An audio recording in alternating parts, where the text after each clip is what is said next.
Monsieur le Président, cette convention définit les termes du transfert de la maîtrise d'ouvrage de la ville de Lyon à la métropole dans le cadre de la réalisation du plan Presqu'île. Alors ce transfert de compétences paraît légitime. Je dois dire que je ne cache pas notre inquiétude, une fois de plus, quant à la gouvernance de ce projet.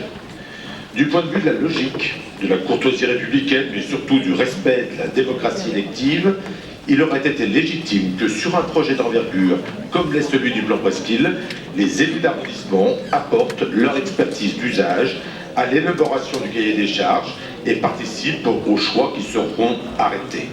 Vous-même, Monsieur le Président et maire d'arrondissement, vous ne pouvez me contredire sur ce point. Pour autant, et malgré toutes nos demandes de collaboration, il semble bien que jusque-là, le plan Presqu'île soit en train de se dessiner à huis clos, le plus à l'écart possible des acteurs locaux, le plus à l'écart possible des élus locaux. Mais autre temps, autre mœurs, du moins, l'espérons-nous, je me permets, Monsieur le Président, un bref appel de tentative de concertation pour que les choses soient très claires et surtout pour que l'histoire ne se répète pas. En ce qui concerne le plan Presqu'île, j'ai demandé la mise en place d'un comité Presqu'île pour suivre le dossier. La demande est d'abord restée lettre morte, et puis, après beaucoup d'insistance, 2 rendez-vous ont été fixés avec M. Le Faou, qui nous a en effet expliqué que ça allait avancer, que des hypothèses allaient être étudiées et chiffrées, et que bien sûr, il ne manquerait pas de nous les présenter pour que nous les étudions ensemble. Ces réunions, c'était au printemps 2016. Sur République, aucune concertation n'a été formellement engagée sur l'aménagement de la place. On en a appris plus dans la presse qu'en réunion. Quant au projet concernant la rue de la République elle-même, il semble que la réflexion avance, comme annoncé dans le plan Cœur Presqu'île, mais là encore, nous n'avons aucune information.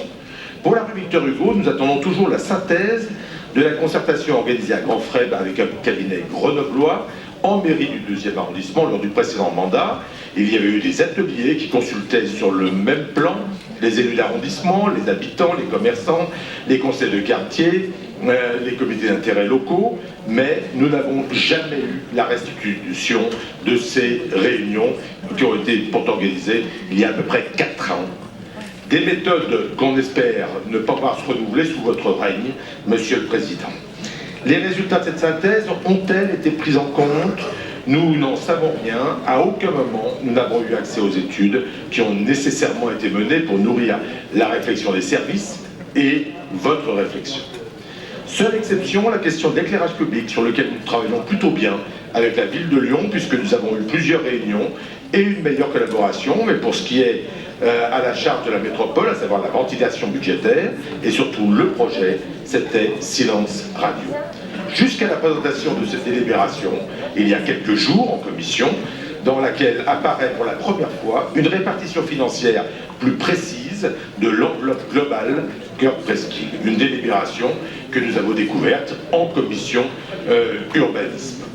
La délibération annonce les montants par projet. Pour la rue Victor Hugo, 7,3 millions d'euros. Un budget qui sera sans doute insuffisant pour réaménager la rue Victor Hugo, les rues adjacentes et la place Ampère, comme annoncé sur le document. Ce budget a bien été fixé, nous l'imaginons, sur la base d'un projet. Mais lequel, on ne le sait pas. Et si la part de la ville de Lyon, à savoir éclairage public, vidéosurveillance, espace vert est connue, qu'en est-il des 7,1 millions d'euros de la métropole? Nous savons que des propositions ont été faites par les services au maire de Lyon, à vous-même et à 3 adjoints le 28 août dernier. Sachant l'imminence de cette délibération, pourquoi ne nous avez-vous pas associés à cette présentation? Vous nous demandez aujourd'hui de valider la maîtrise d'ouvrage, donc indirectement les montants d'un projet que vous ne nous avez pas présenté. C'est pourquoi, avant de voter cette délibération, dont nous ne contestons nulle part le bien fondé, nous avons besoin d'engagement de votre part. D'abord, nous vous demandons d'autoriser les services à venir présenter aux élus du 2e arrondissement ce qui a été présenté fin août à l'hôtel de ville avant le prochain conseil municipal. Ensuite, nous vous demandons de permettre enfin une véritable concertation des élus du 2 sur les futures étapes du projet. Nous ne voulons plus en découvrir les avancées dans la presse ou la veille des réunions publiques, une méthode qui doit désormais s'appliquer, nous l'espérons, à tous les projets de tous les arrondissements. Et puisque vous êtes aujourd'hui maître à bord, il est temps de changer les mauvaises habitudes. Ces demandes légitimes ne dépendent que de votre volonté. La balle est donc aujourd'hui dans votre camp. Tout pourrait être si simple et tellement plus productif. Je vous remercie.